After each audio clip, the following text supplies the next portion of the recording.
Hey, welcome to the trick taking table. I'm taking you on a different locale, which will make sense a bit to the thing I'm going to talk about in a little bit. I wanted to take this time to say thank you so much for watching. We've gotten a lot of blank 55 subscribers, and there hasn't been a giveaway in a while. For a reason, we'll talk about it in a bit. I have something fun planned. Also, there's been so many things I've been doing outside of the channel, podcasts, etc. It's always funny when someone says etc. after listening one thing, but that's because it's hidden on this bookshelf. See if you can find it before I get to it. First, we're gonna talk about the podcast. I did sporadically board with Mike and Dan. It was so much fun. I love a podcast where you're just riffing. You just got banter. You're just making jokes. You're going off on tangents. You're just trying to make the other people laugh. I just absolutely love it. So that was so much fun. They're just so good at that just banter, right? Check that out. I'll have all these in the description. I also was on Tabletop Submarine. It was with Josh and Andrew, and it was so much fun. I think another type of podcast I love, in addition to the ones that are just banter, is also ones that have a very interesting premise, unique hook. We love hooks on this channel. And Tabletop Submarine, the hook is like, the guest is telling a story, and sadly, the story I picked is not trick-taking, but I still love it nonetheless. But it was so great to go on there. And on both of those podcasts, we talk a lot about like the ideas of design, board game design, and development and such. And I think there's some very fun kind of thoughts that I think podcasts allow to just kind of really dig into and muse on these interesting ideas. But it was so much fun. Thank you so much to both of those podcasts for having me on. It was so great. Also, oh my gosh, Jay, Cardboard East, did a top 10 card games from 2023, 2024. I don't even know what years are anymore. And of what's left is somewhere on there. You should go check it out. I don't want to spoil it, but Jay's amazing. I just absolutely love what he's doing. One of the reasons I got into making YouTube videos is there was this YouTube channel called Games for Gaijin, I believe, and I just loved it. It was so interesting to me. One of the reasons why I loved Japanese game design and looking into Japanese games, and I think Cardboard East is just that for me now. It's so amazing, and Jay has such a wonderful personality. It's so amazing. I cannot wait. I think I'm gonna meet him for the first time at Gen Con. So yeah, if you're at Gen Con, come say hi to Jay, and come say hi to me as well. That'd be fun. And that video specifically was very mind blowing. Go check it out. It was an absolute hoot. And the reason we are in front of this table. Oh man, I'm so table biased. Everything's a table now. This bookshelf. The reason we found this bookshelf is because, as you can see here, there's a magazine, Casual Game Insider, with I mean, speaking of Jay works with Bezier Games. And Bezier Games is doing Rebel Princess Deluxe Edition. We already talked how much we love Rebel Princess. It also showed up very highly on Thinker Themers' top 10 thematic trick-taking games. If you haven't watched the panel, there's the last video. Definitely check it out, it's great. But, let's just look at this. La la la la la. Don't mind me just reading an article that has me, in addition to, the amazing Benita and Casey. Look at this. Isn't this so awesome? It talks about the idea of kind of like being in a board game niche. So like obviously trick-taking games is a huge niche. I talk about it, but also just the idea of like Twitch and TikTok and board games, and they cover both Benita and Casey's kind of journey, and I guess some of my journey. This collage, it's so fun. It's so wonderful. Definitely check this out. It's weird to have a physical print thing. I think I love podcasts, but there's something about, there's a reason why I love board games compared to video games, even though I love video games. But there's this like tactile aspect where you're holding the thing it's tangible. So although podcasts are amazing, this was wild to physically have a magazine. So yes, go check us out. It was so fun interviewing with Justin Spicer. Justin did a great job asking wonderful questions, and it was so much fun to just chat trick-taking games again. And like when you get that affordance to talk about a niche, it's so fun to dig into that niche even more. Oh, thank you to everyone. It was so much fun. Without further ado, what else are we at this table? I almost said table again. Bookshelf. Do you see it? Do you see him? Oh, Rewind and Mad. That's right. We're covering Rewind. Not just Rewind, because we already did Rewind. The Tricks in My Mind. Not variant. It's like a additional game or something. It's like a game in here, game within a game, which I love. I already talked about it before, but Chris Ray does that, like puts games in games. Every one of his games has like multiple ways to play. Absolutely love that. But Rewind, he and I did Dice Tower West events and ran stuff and like a panel and stuff. And the organizer of Dice Tower West, one of the organizers, Tim Mativier, his name is Timm, Tim. And so Tricks in My Mind was an homage to that. So Tricks in My Mind, Timm. And it's also about betting, which is very like Vegas coded. But the hook is you are similar to Rewind. Hopefully you saw the Rewind video. You're going forward, you're going backward, but you are betting on what you think is going to happen in the second round. But you keep the same hand from the first round. So players are seeing what's happening. The trick winner gets like half a point, but the trick losers get to bet. So you kind of want to lose to be able to bet. You definitely want to lose to be able to bet. But then winning isn't too bad, especially if you kind of know what's going to happen. Very fun. We'll cover what we think about it. But yes, another one of a Chris Ray. That's the 11th Chris Ray game. Wild. I need to do a tier list. I need to do a Taiki tier list.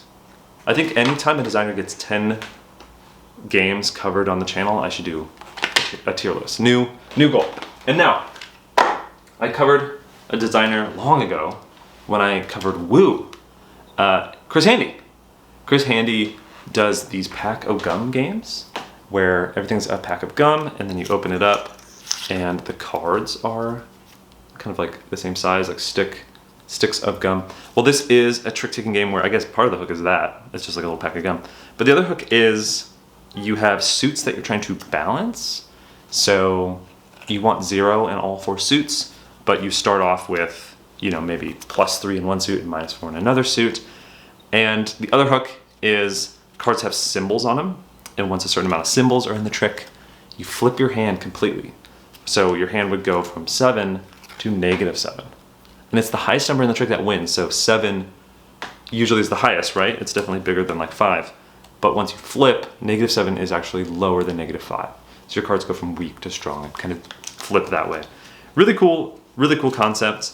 And I should say, I thought it was just Chris Handy because it just says Chris Handy on the box, but it also says John Brager on here. So shouts out to John if you also did the design. But some cool stuff. So I'll show you how to play both Tricks in My Mind and Mad. Go to the table, not the bookshelf this time. And then I'll teach you how to play it like I always do.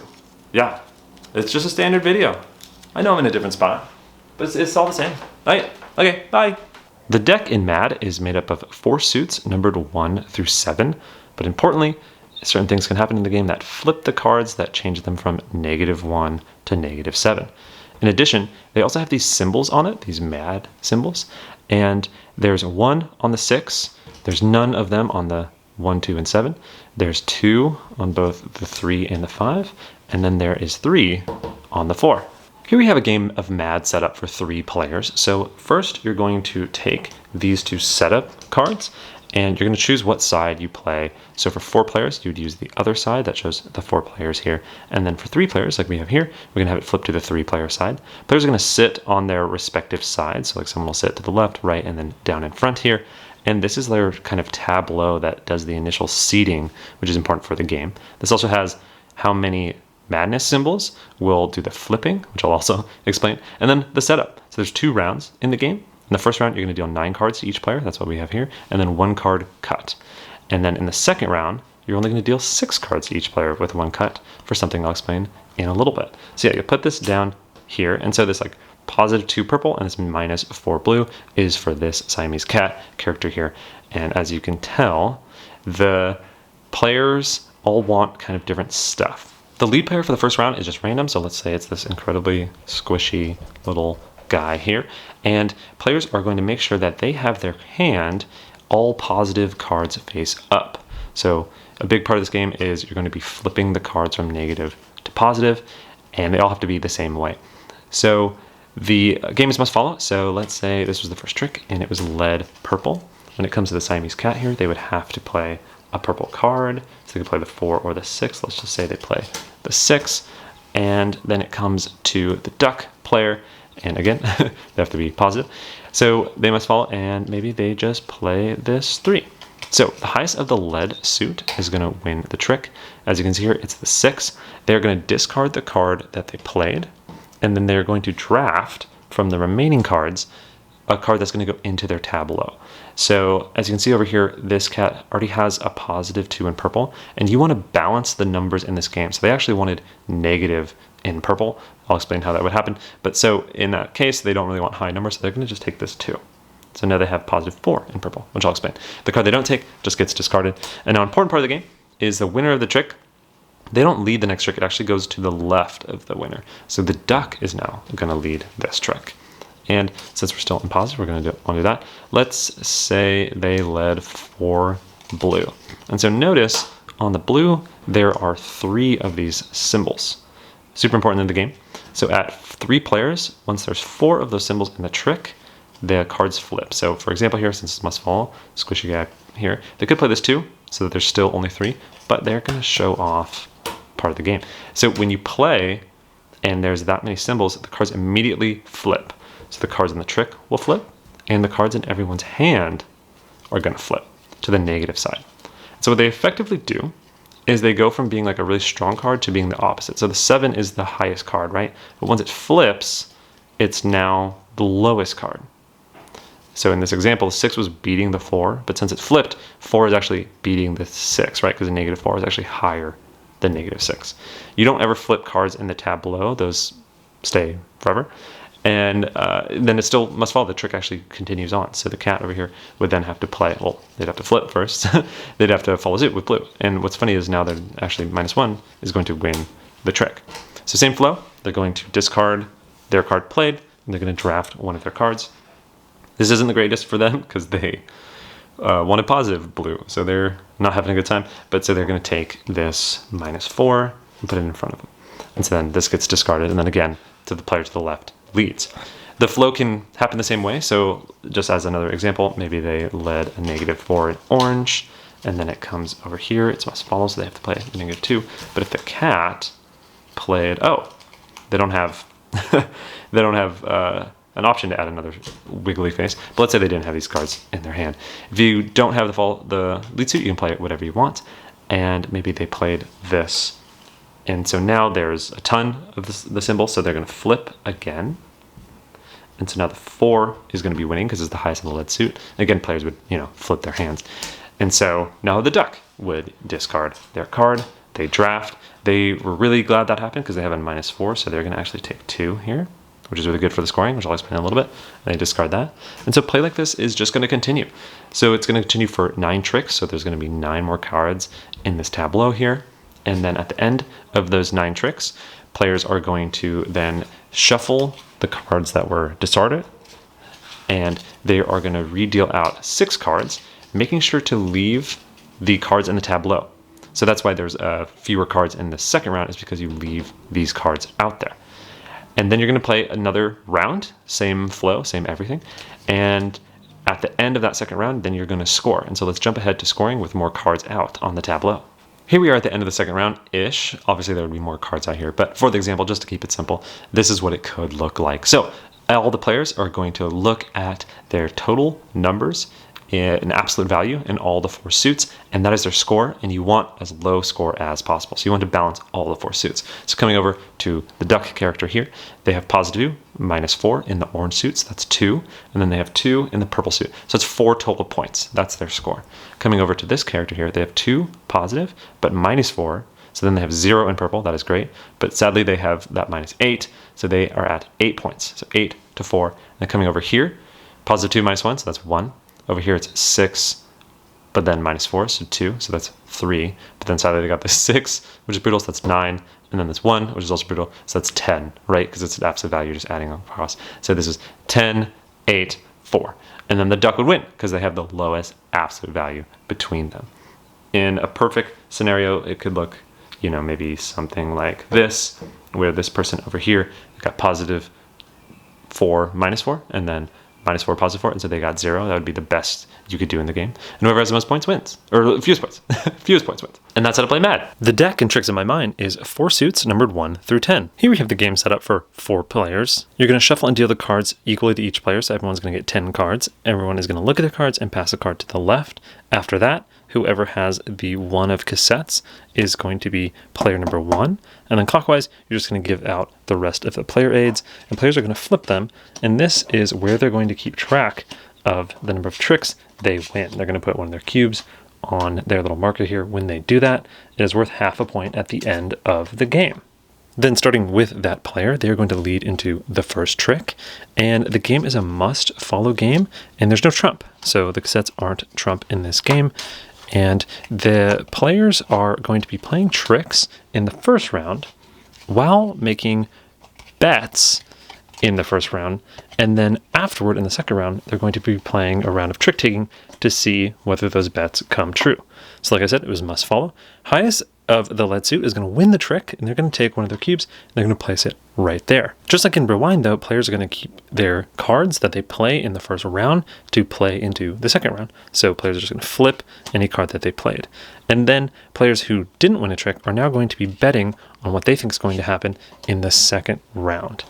It happens simultaneously, the betting, unless it matters, and if it does matter, it would just go clockwise from the player who won the trick. So it'd be WSBG and then going clockwise. And so players, they're going to be betting by taking a cube of their color and then betting in the column that is theirs. I'm going to lift this up so you can see it a little bit better. But so for example, if WSBG wants to bet, they're player number 2, and they would be betting in the player number 2 column.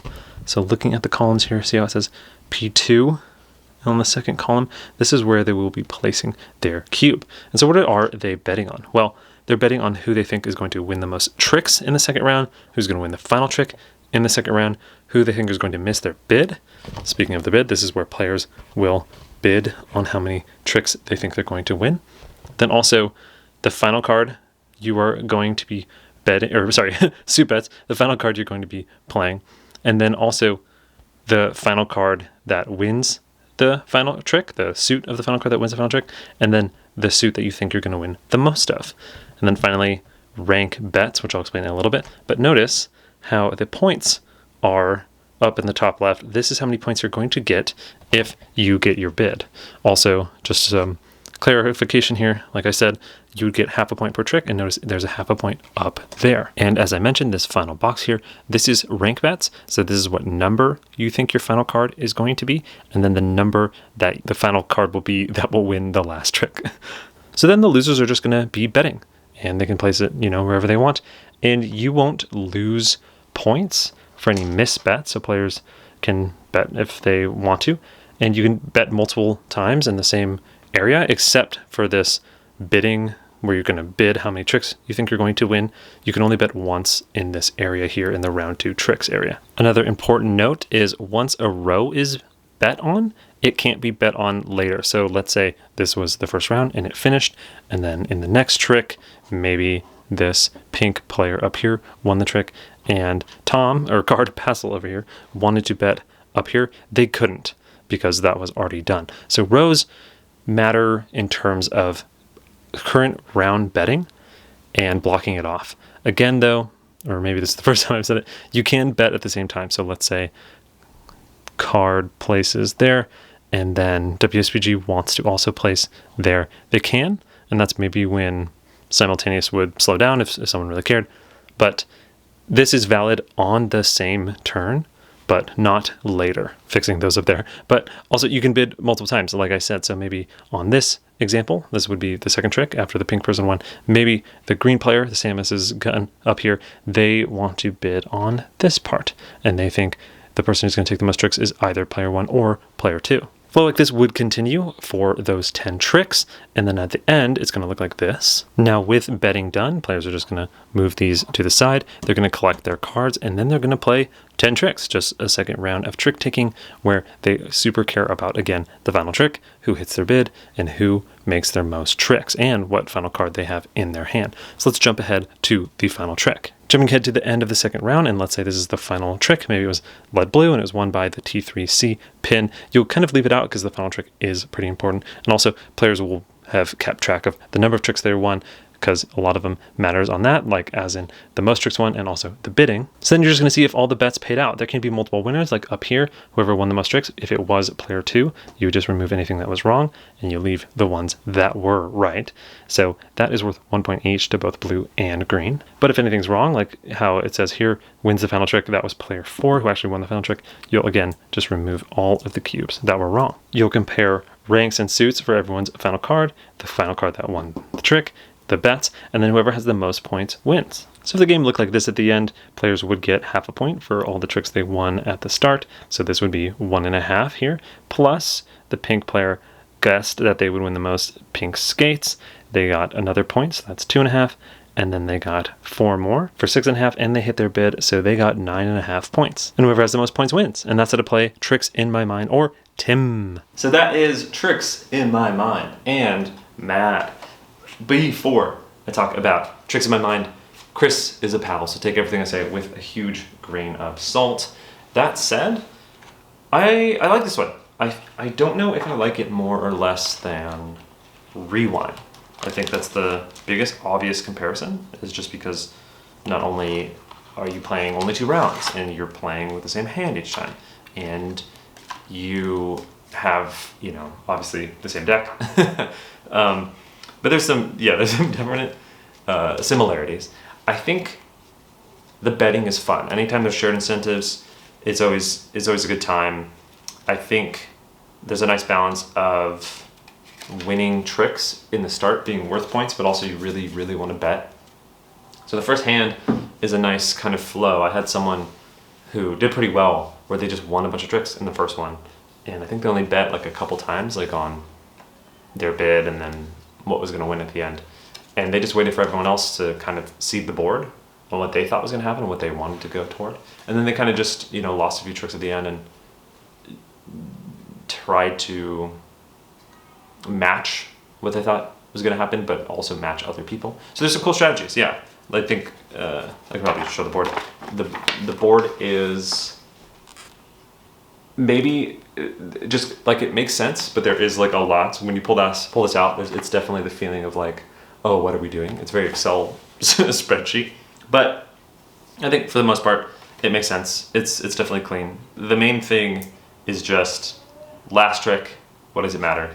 Hitting your bid, and then who like wins kind of like the most and what suits. So I think everything's pretty simple. There's just a little bit of I don't think like a bad teach, but like a little bit of like okay, this is what you can bet on. Here's all the things you can bet on. But I think since the gameplay is pretty simple, then it's not too bad of a teach. There's just definitely a little bit more than Rewind, or like maybe more than the average trick taker of like initial setup to get past the hump. But it's cool. Yeah, I definitely like it. I think there's something to seeing people's hands, seeing what's going to happen, trying to judge what you think is going to be the last card. What do you think the last card's going to be in your hand? It's a good mix of like the last card in your hand is something you can pretty much control for the most part, unless someone really tries to mess you over with the falling suit. But the last card that actually wins is a tough one. And it's cool to look at the last card that everyone says is going to be in their hand and use that information to guess which one of those is going to be the last card that wins. Because ideally, everyone's going to try to play that. So it's almost like everyone's signaling to you, hey, this is going to be the last card in my hand. So then you can kind of just pick maybe what the highest one of that one is, or you could even lead into that. Like I had the lead in the second to last trick in the final round, the second round. And since I saw people were kind of going for a certain suit, I led the other one, won it, and then led that suit at the very end. So I can kind of push to what card was going to win based on what people said they had or were going to have at the end, and then also what was going to be the final trick. So really cool stuff. There's some cool things you can play off of, but it is a little bit of like, okay, these are all the things you can do. And let's just cover that, you know? It's a little bit of like a front end, but really cool stuff. Yeah, I think Tricks in My Mind is a good time. Let's cover Mad. Mad is interesting. Mad is, I mean, first and foremost, the production is really clever, though it's one of those things where like shuffling these cards is not the most fun. And like playing a trick-taking game with these tiny cards is definitely a little bit annoying, but that's, you know, you're kind of, that's like going into a horror movie and not liking being scared. It's good. When you play this, you understand what you're kind of getting into. But like form factor aside, I think it's doing some really cool stuff. I love that you flip your hand depending on the symbols. There's a cool kind of tension when you're playing symbols, like when they'll come up. I love balancing all of the suits, and it's really smart that they're seated at the start, and everyone's seated in a different way. So like I might want positive green, you might want negative green, I might want negative blue, you might want positive blue. So everyone's like automatically at ends or at odds with each other. I think there's some cool aspects to timing the flipping and knowing when you're just gonna kind of not like win the trick because it's gonna be a positive for a while and playing off of that. There's some cool stuff you can do. Overall, I would only play this 3-player though. So at 4-player, you have, I have to stand up, I don't know why I'm so far away from the camera. At 4-player, you have 7-card hand and then a 5-card hand. And also, I'll get into it later, but you have less kind of say because there's just another person at the table. You have less kind of overall input on whether the hand flips or not because you need 6 and most cards only have 3. And even like, I'll put in like a 3 and it still won't flip. Whereas at 3 players, you have, you know, it's 1/3 versus 1/4 of input, if that makes sense. So you have more control at 3 players of the main fun twist of the game, which is flipping the hand. And then in addition, like I just said, and didn't kind of make the point clear, you have 7 cards and 5 cards. That is so small. And I know the joke was already that the cards are very small, but like to have a very small hand in terms of number of cards also is just brutal. Like in a must-follow game and having like a 5-card hand, not the best. It's just very obvious what you have to play often. It's very obvious what you want to play anyway because everyone knows what you have. You can kind of play off that, but there's just not too much flexibility. It's just very on the rails at 4. So at 4 players, I didn't love it. At 3 players, I liked it. I think 3 players is the way to go. You know, you have, instead of 7 and 5, you have 9 and 6, which I think is much better. So yeah, I think 3-player, I would definitely say check it out. 4-player, Also because there's just like a little bit more fighting. It just becomes like a very obvious like avoidance versus what you want game at 4. Whereas I think at 3, sometimes you can get tricks in other suits that aren't your seeded value and then make them equal later. And there's some fun tension to be like, oh, now I have to worry about 3 suits. And then also I get 0 on 3 suits. Like that's fun to like go back and forth. Whereas at 4 players, if you get like a 3rd suit, it's sometimes like a death sentence, especially if like a 6 or 7, you're just toasted. So I think definitely 3-player, but there are some fun moments where you'll push it negative because that's where you're going. Maybe you'll have like 2 positive and a negative, so you're trying to push it negative. And also the really cool thing, which I absolutely love, I love when games do this, is it removes cards from the deck as you go because cards stay out in front of you in this like, kind of like tableau. Love that. That's probably one of my favorite mechanics. I sound like Jamie Stigmaier right now. My favorite mechanic is probably that. It's cool to pull cards out of the deck and then not have them for the second round. Really cool. It's funny that actually I just realized this. These are both 2-round games. And I think they both do 2 rounds really well. 2 rounds is really fun, especially when there's a ton of agency. Like in Tricks in My Mind, there's a lot of agency in the 2 rounds. And in this one, the draft helps a lot. Because the must follow, super restrictive, but then the draft is nice and unrestricted. Also, it's, you know, you can kind of play off of what people want, what's going to kind of happen in the tricks. So yeah, I think Mad is a very interesting one, very cool. I think 3 players is the way to go, just personally, because the 4 players like less agency in the cool part of the game, the flipping, and it's smaller hands, which are just way too restrictive for this type of game and a little too obvious. So yeah, I think it's cool. Definitely check it out at 3. And also, yeah, Rewind is a hoot. Both good times. Both really fun 2-round games. I'm a big fan of 2-round games. Make more 2-round games. Thanks so much for watching, and I'll catch you later. Bye!